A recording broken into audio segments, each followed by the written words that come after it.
खंडवा मध्य प्रदेश में 2 दिवसीय आदिवासी विकास परिषद छात्र प्रभाग के खंडवा के द्वारा निमाड़ आदिवासी सांस्कृतिक महोत्सव और युवा संवाद कार्यक्रम आयोजित किया गया।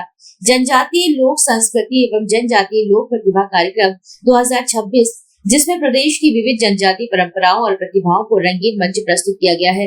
कार्यक्रम में सुप्रसिद्ध आदिवासी गौड़ी लोक गायिका प्रियांशु भलावी ने अपनी टीम के साथ शानदार प्रस्तुतियां दी। दर्शकों के लिए यह अद्भुत दृश्य था और भक्ति भाव से श्रद्धालुगण नाचने पर मजबूर हो गए।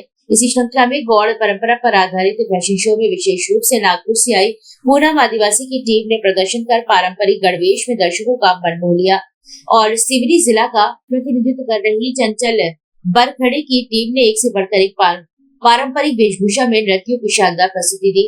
कार्यक्रम में कुंदन कबरे, जिला अध्यक्ष आदिवासी विकास परिषद छात्र प्रभाग अरविंद उइके संरक्षक ने मीडिया से चर्चा में बताया कि गौड़ की भर भील व अन्य स्थानीय जनजातियों के लोक नृत्य, लोकगीत और पारंपरिक वेशभूषा की झलकियां दिखाई दी है। आयोजन का उद्देश्य जनजातीय कला संस्कृति को संरक्षित करना, युवा प्रतिभाओं को प्रोत्साहित करना और सांस्कृतिक आदान प्रदान के माध्यम से सामुदायिक एकता बनाना बताया गया है। कार्यक्रम में लोक कलाकारों के साथ साथ हस्तशिल्पी और ग्रामीण कलाकार भी अपनी प्रतिभा प्रस्तुत कर रहे हैं। आयोजन स्थल पर पारंपरिक व्यंजन और सांस्कृतिक एक्टिविटी का भी प्रबंध किया गया। जिला प्रशासन और संस्कृति विभाग ने संयुक्त रूप से आयोजन का समर्थन किया है। कार्यक्रम में मुख्य अतिथि नेता प्रतिपक्ष उमंग सिंगार ने वीडियो संवाद के माध्यम से गर्मामय उपस्थिति दर्ज कराई। वहीं विशेष अतिथि में कांग्रेस जिला अध्यक्ष प्रतिभा रघुवंशी भोपाल से पधारे, आदिवासी विकास परिषद के प्रदेश अध्यक्ष एडवोकेट नीरज बारिवा और आदिवासी विकास परिषद कर्मचारी अधिकारी प्रभाग के प्रदेश अध्यक्ष रमेश गन्नावा जी, जनजातीय समाज के प्रतिनिधियों, स्थानीय वरिष्ठ अधिकारियों, बड़ी संख्या में दर्शकों की उपस्थिति दर्ज कराई।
आप लोगों के लिए एक मैसेज भेजा है और आप लोगों से बात करेंगे। आप लोगों के लिए वीडियो भेजी है, वीडियो के माध्यम से जो मैसेज भेजा है वो मैं आपको बताना चाहता हूँ। टेक्निकल टीम से बोलूंगा कि वो वीडियो प्ले करें। मैं आदिवासी संस्कृति महोत्सव युवा संवाद 2026 में उपस्थित होना था। सभी युवा साथियों और अतिथियों को स्नेहपूर्ण अभिवादन करता हूँ। आज मैं व्यक्तिगत रूप से आप सभी के बीच में उपस्थित होना चाहता था। सच कहूं तो मैं दिल से चाहता था, इस कार्यक्रम को लेकर बहुत उत्साहित था। विशेष रूप से युवाओं से मिलने, मेरे आदिवासी युवाओं से और उनके विचार सुनने। हमारी संस्कृति, हमारी पहचान, जल जंगल जमीन के अधिकार और आदिवासी कोड को जैसे महत्वपूर्ण विषय पर चर्चा करने के लिए आना चाहता था। मैं जानता हूँ कि अपने समाज की जनसंख्या खत्म की जाती कागजों पर, लेकिन वर्तमान राज्य चुनाव से जुड़े घटनाक्रम में आप सभी ने देखा कि मुझे किस प्रकार से पार्टी की जवाबदारी के कारण मुझे तोड़ना पड़ रहा। इस प्रकार लोकतांत्रिक प्रक्रिया कमजोर करने का प्रयास किया जा रहा है, लेकिन ये महत्वपूर्ण लड़ाई है देश के अंदर लोकतंत्र खत्म करने की जा रही है। अगर मैं इस स्थिति में मुझे दिल्ली अचानक जाना पड़ा, इस कारण मैं आपके बीच में उपस्थित नहीं हो पा रहा। लेकिन इस भव्य आवेदन के लिए आदिवासी विकास परिषद, किसान प्रभाग, पूरी आदिवासी परिषद की पूरी टीम को हार्दिक बधाई देता हूँ। विशेष रूप से नीरज, कुंदन, अरविंद और अनेक सभी साथियों को इस खंडवा और नेपानगर बुरहानपुर आसपास के खरगोन के पूरे निमाड़ से सभी को आपने मेहनत करी। अब इस तरह मेहनत करें। मैं आपसे व्यक्तिगत आके मिलूंगा। मैं वादा करता हूँ जल्द आपके बीच में आऊंगा, मुलाकात करूंगा, आपके विचारों को सुनूंगा और आपको ताकत दूंगा। ये मेरी भावना है। आप सभी को पुनः शुभकामनाएं। जय जवाहर, जय आदिवासी, जय संविधान। मैम आपका परिचय। मैं प्रतिभा रघुवंशी, जिला कांग्रेस समिति खंडवा। जी, आज प्रोग्राम आदिवासी विकास परिषद के जो है उसमें पहुंचे हैं, तो आप समाज और युवाओं को क्या संदेश देना चाहेंगे? देखिए, सबसे पहले मैं तो बहुत बहुत बधाई देना चाहती हूँ आदिवासी विकास परिषद के साथियों को और विशेषकर युवाओं को, जिन्होंने अपने समाज को जागरूक करने के लिए जिस जोश जुनून और जज्बे के साथ इस संवाद का आयोजन किया। आज पूरे देश में लड़ाई किस बात की? लड़ाई इस बात की है कि हमारा अस्तित्व खतरे में है। हमारी पहचान को जो जल, जंगल, जमीन और हमारी संस्कृति की थी, वो कहीं न कहीं धूमिल और कमजोर करने की प्रवृत्ति कुछ फिरका परस्त तत्व मध्य प्रदेश में और हिंदुस्तान में कर रहे हैं। लेकिन मुझे बहुत अच्छा लगा जिस तरीके से युवाओं ने अपनी संस्कृति, अपनी पूजा पद्धति, अपने इतिहास के बारे में नौजवानों को और अपने साथियों को बताया। जिस तरीके से किसान वाला उदाहरण यहाँ पर प्रस्तुत किया, किस तरीके से आदिवासी एक ऐसा समाज है जिसने कभी भी महिलाओं को द्वितीय दर्जे का नागरिक नहीं समझा, हमेशा बराबरी से रखा। तमाम हिस्सेदारियां या राजनीतिक लड़ाई अपनी जगह है, लेकिन जिस तरीके से आदिवासी वोट की मांग है वो बहुत जायज है।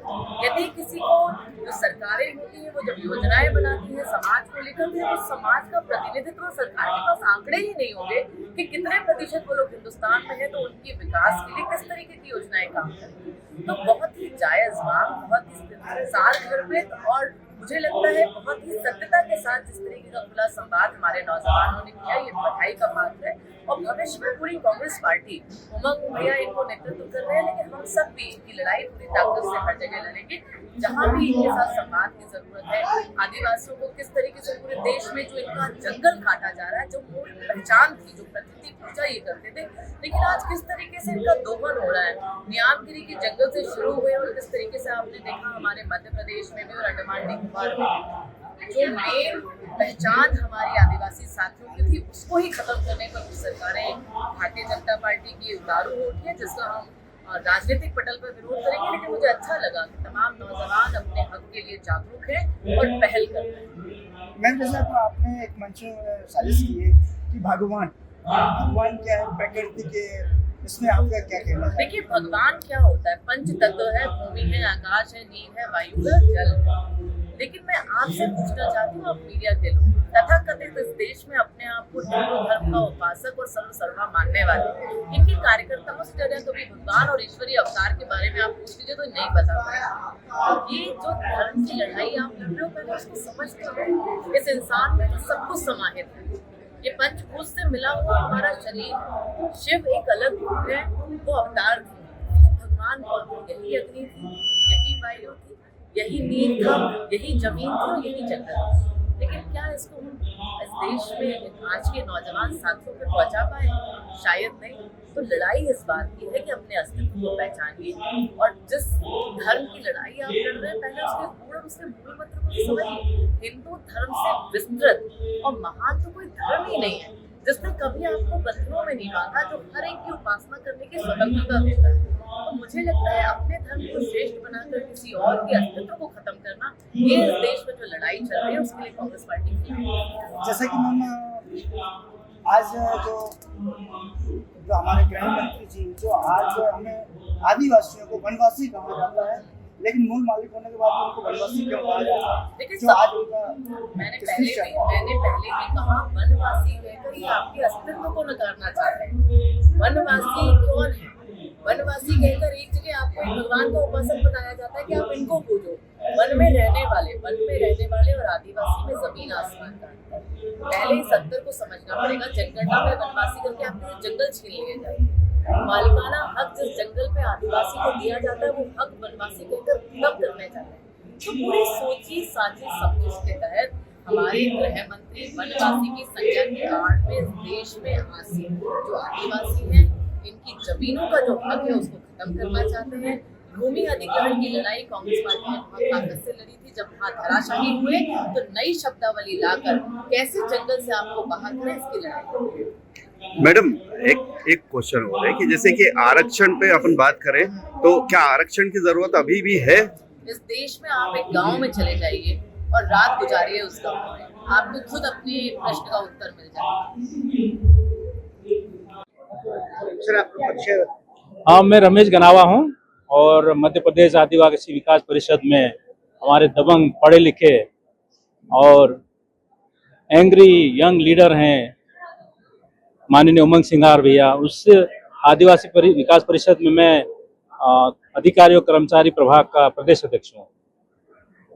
सर आज जो कार्यक्रम हुआ है खंडवा जिले में, जो निमावड़ आदिवासी संस्कृति महोत्सव एवं युवा संवाद, इससे आप युवाओं को क्या क्या बोलना चाहिए? देश की जो शक्ति है और देश का जो युवा है, वो देश की शक्ति देश का युवा है।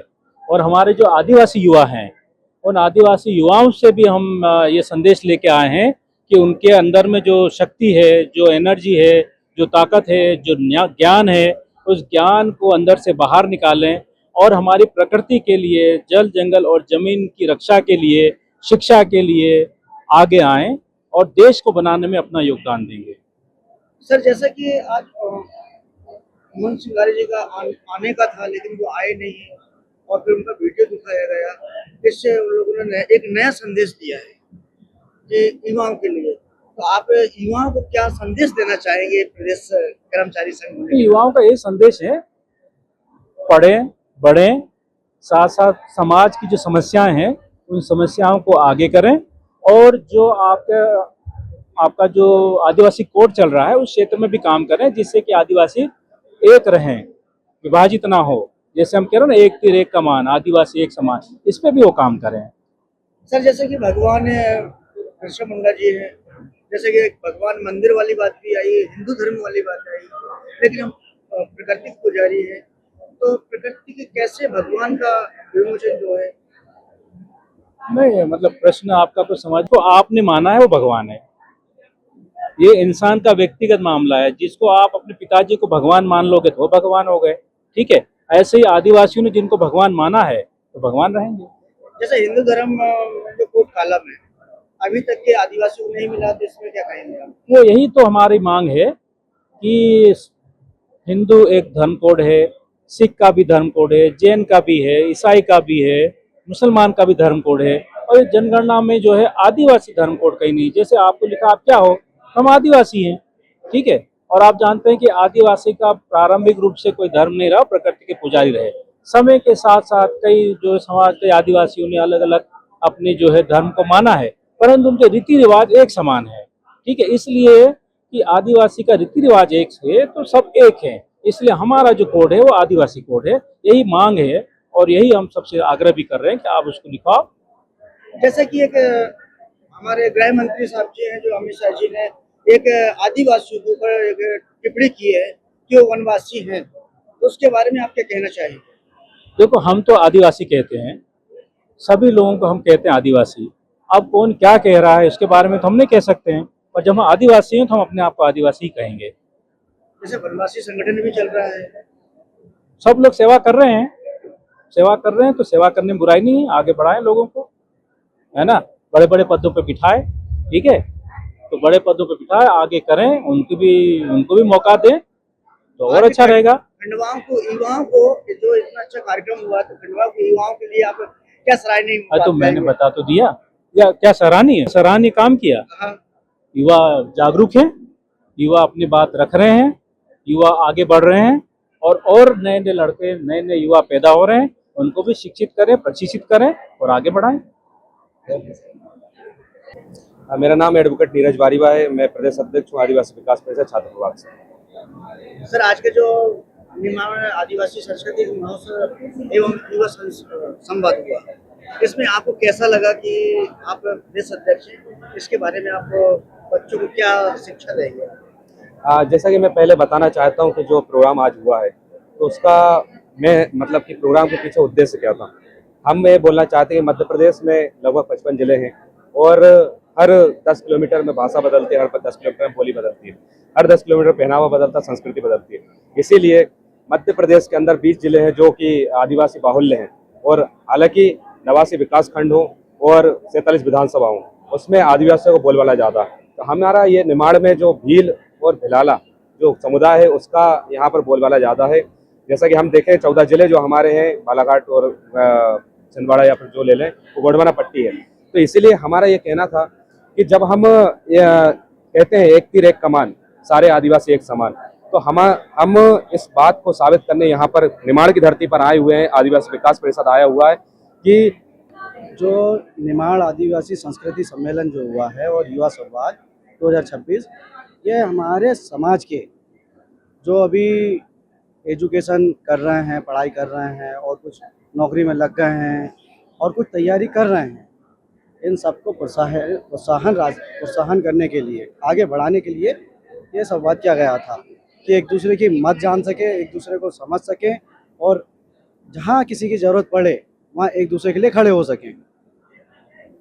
कितने जिलों के आप आदिवासी विकास परिषद के कितने जिलों से छात्र संघ मौजूद हुए? लगभग 15 से 20 जिलों के छात्र संघ के अध्यक्ष थे यहाँ पर और उनके साथी, उनके टीम सभी उपस्थित थे और उन्हीं के माध्यम से ये कार्यक्रम पूरा सफल हुआ। और हमारे अरविंद भैया हैं जो संरक्षक हैं यहाँ के, और भैया का नाम क्या है, कुंदन भैया हैं, जो इन्होंने यहाँ पर बहुत ज़्यादा मेहनत करी है, उनके वजह से ये कार्यक्रम सफल हो पाया है। आपका परिचय जी, आपका परिचय? मैं एडवोकेट राजू इके, आदिवासी विकास परिषद से जिलाध्यक्ष हूँ नवदापुरम से, और इस कार्यक्रम के प्रभारी भी मैं हूँ।